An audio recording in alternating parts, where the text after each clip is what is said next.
Well, Andy, it's great to see you down here at Club 13 in Margate, and we're here today to have a quick chat with you about your debut inquest on Saturday, March the 2nd at the K2 in Crawley.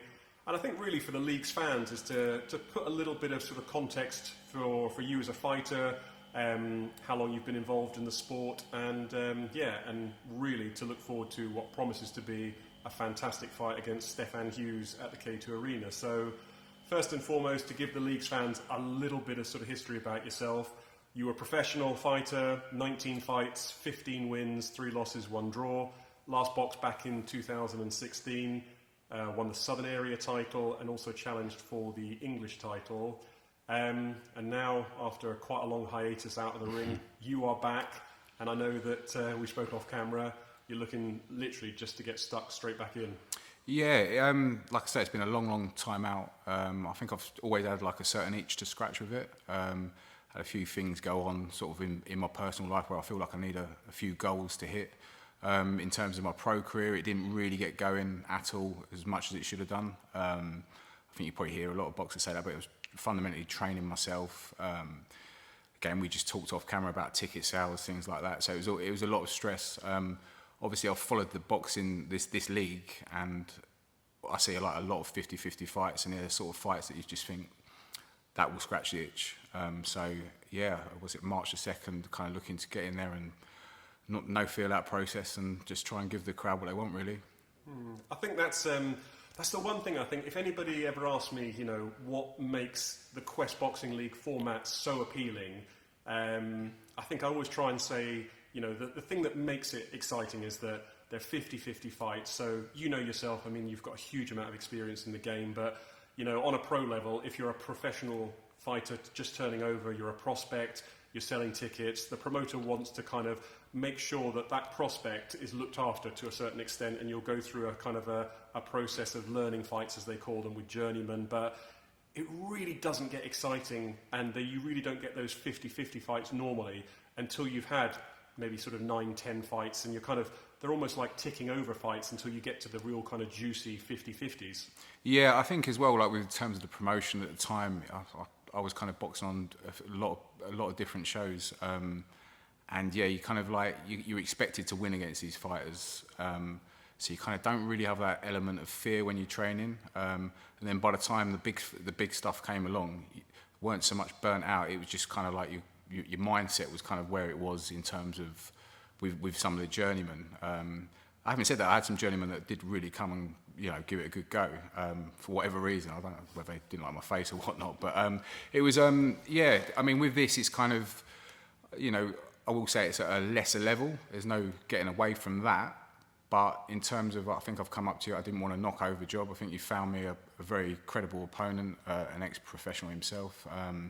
Again, I'm not nowhere near a heavyweight. I was a light heavyweight, but again, there's a little bit of just a bit more danger. I kind of wanted a bigger guy in there to, if I make a mistake, then I'm clearly going to pay. So it's just something to kind of give me a little bit of fear factor in training and work towards that. Yeah, you mentioned there, you needed to scratch that itch, you needed to set yourself a goal. I think that with a lot of sort of former fighters, I've talked to a lot of people about this, and they say, it's like an addiction. It's like you think you've got it under control, but it's always in the background. There's always the sort of that want to sort of, have I still got it? Could I still do it? I'd love to go back in there and have another go, because there's one thing to train and keep ticking over and keep yourself fit, but having that specific goal to look towards is a totally different sort of mindset. It's a totally different, like you say, fear factor that somebody's going to be there to, stand in that opposite corner and come and try and take your head off. So a lot of people will say, why now? What's the motivation? So maybe you can give us a little bit of sort of insight into that. Yeah, I think my 2 boys have started boxing, and I'm always saying that you've got to train hard. You can't, you've got to take it seriously. Whether you're an amateur or a pro or semi-pro, whatever, you've got to take your training seriously.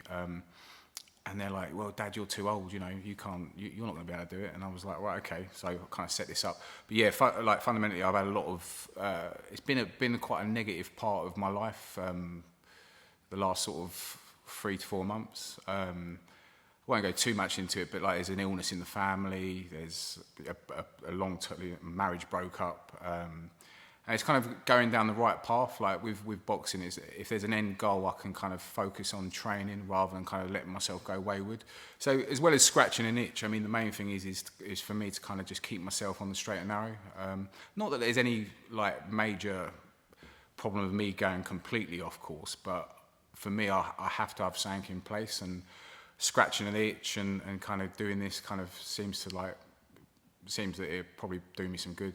Yeah, I know. I can totally relate to that. I mean, I've spoken, like I say, to a lot of fighters. I've spoken to some fighters who have been involved in sort of, for example, the military, and I think that sense of purpose when you're training for a fight, but also that kind of that regimentation, that sort of, you know, you've got a structure to your life. You know, and you speak to lots of different sort of ex-fighters, and they say, I knew what I was doing day in, day out. I knew that I was training. I knew when I had to do my sparring. I knew when I had to, you know, cut weight. I knew when I had to do a certain session, strength and conditioning. There was a structure to your life that you followed, and then without that structure, I felt lost. I felt like, you know, well, what was I doing? What was the end goal? What was my day-to-day routine? And when you have to look at that and you don't have something to work towards, you've seen it throughout sort of all sports, you know, from boxing to football to whatever you're involved in. Without that structure and without that purpose, it's really easy to go down either the wrong route or a route that, you know, is taking you nowhere. And I think, like you mentioned there, that sort of that sense of purpose when everything else is chaotic in life, it really does sort of, you know, gives you a focus. Yeah, 100%. I mean, the only time that I ever feel like all my problems were gone was when I had the knock on the door and I was walking into the ring. There's nothing, although, like, you know, it's quite a nervy time, but you're not thinking of anything. All your issues are gone. You're just doing your ring walk. You're just thinking about the bout, which, in a way, again, it's quite, you know, there's fear there, but at the same time, everything else is forgotten. And it's one of those, even when you're training, your head's down, and like you say, it's just good. I think it's good all round. It just keeps everyone's head clear. And for this, it's going to give me a good like 8 weeks of just sort of knuckling down, getting myself like in good shape mentally and physically. Like I say, people say, "Oh, you're old," but I don't feel too bad. Like, I feel like I'm moving all right. Like, I'm never going to bring back, you know, like I was in my 20s. But there's still, you know, I'm not at all like leggy or anything like that. So it's I'm looking forward to seeing how I can peak for this specific. You know, they're not 3-minute rounds, they're 2-minute rounds. So everything's going to be a bit quicker, a bit faster, and I'm going to be heavier. So I'll hit harder. They'll hit harder. So the whole thing's pretty exciting for me. Yeah, I know you said sort of when we were talking off camera that sort of shorter format. You know, you don't have the sort of the first couple of rounds to feel somebody out. You don't have the sort of the time for 3 minutes to sort of, you know, work your opponent out and see a little bit before you sort of commit to a game plan. But you said this is going to be crash bang wallop. This is what I'm actually looking for. You know, I want it to be exciting. I want it to be sort of just get stuck straight in there. And that kind of encapsulates what the Quest format brings, is like no time to look, no time to breathe. You literally just have to get kind of stuck in there. And that's what makes, for a fan, especially for me, watching ringside, I've watched thousands of fights, you know, that unpredictability, a bit like when Matchroom did the prize fighter, and it was literally, you know, three twos, experienced pros going in there, sort of novice pros going in there, but you know, you could get upsets and you could get sort of outcomes that you just didn't expect, because it isn't a format that, you know, most pros are used to. They're used to taking their time a little bit, sitting down on their shots, whereas Quest is much more of a sprint rather than a marathon, and it always produces, like I say, especially with fighters of your caliber, really, really entertaining fights where you're just like edge of your seat, and that's really what the fans want to see. Yeah, I think that's exactly it. Like like you say, with the pro stuff, you can lose a round or two. With this, you haven't really got the time to lose a round. You can't feel anyone out. I think for me, I'm looking forward to feeling the pain again, feeling a shot. I'll probably get plenty of them in sparring, but I am genuinely looking forward to the whole experience of it. Even just watching some of the other fights on the night, it just feels like it's going to be a real good night. Absolutely. Now, talking about the training, I know you said as a pro that you were kind of, you know, I know that you were based down here in Margate, where you're from, but I remember way back in the day when I was promoting fighters on the Queensbury Boxing League competition, a lot of fighters were coming out of the Ring Boxing Club, as where you were, you know, trained as a pro. Yeah. How do you sort of with all the experience you've got, how do you structure and what's the kind of formula for how you're going to approach the training for this fight? Yeah, so I mean, I'm always, so if they're 2-minute rounds, I'll train for 2-minute rounds. There's no point, you get people, I remember there was trainers that would say, right, if you're doing 3-minute rounds, you'll spar for 5. I think that's total rubbish. I mean, so my thing is I shorten my runs down for the time of how long I'll be into the ring, so I'll push hard.